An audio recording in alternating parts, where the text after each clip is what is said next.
আশুগঞ্জে চাতাল নারী শ্রমিকদের সন্তান ১.৫ শতাধিক শিক্ষার্থী পেল ঈদ উপহার।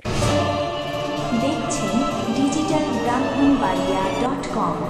আমরা স্বাধীনতা ও উন্নয়নে বিশ্বাসী। ব্রাহ্মণবাড়িয়ার আশুগঞ্জে জেলা প্রশাসনের উদ্যোগে চাতাল নারী শ্রমিকদের সন্তান ১.৫ শতাধিক স্কুল শিক্ষার্থী পেল ঈদ উপহার। মঙ্গলবার ১৭ মার্চ দুপুরে উপজেলার খড়িয়ালা চাতালকল এলাকায় নারী শ্রমিকদের সন্তানদের জন্য প্রতিষ্ঠিত দ্বিতীয় শিশু দিবাযত্ন কেন্দ্র ও প্রাক প্রাথমিক বিদ্যালয়ে এই আয়োজন করা হয়।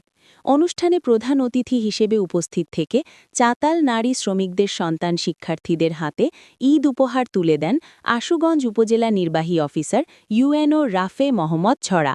এই সময় তিনি চাতাল নারী শ্রমিকদের সন্তান ১.৫ শতাধিক শিক্ষার্থীর মাঝে নানান ধরনের পোশাক বিতরণ করেন।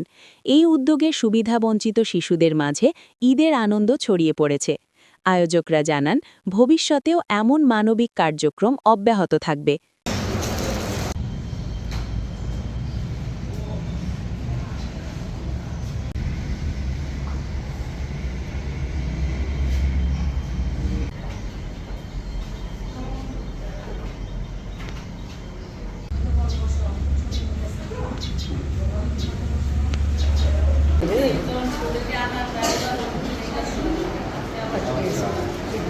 ঠিক আছে?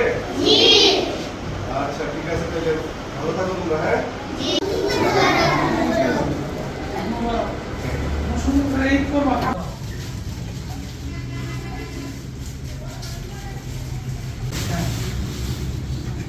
অনেক সুন্দর।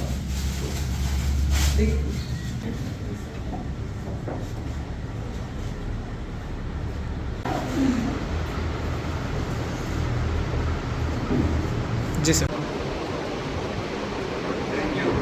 আর কে বলবে?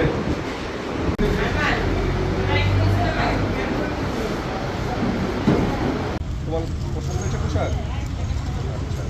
কি তোমাদের পোশাক পছন্দ হয়েছে? সব সুন্দর করে পাক করে খাবে। আমাদেরকে দাওয়াত দিবা?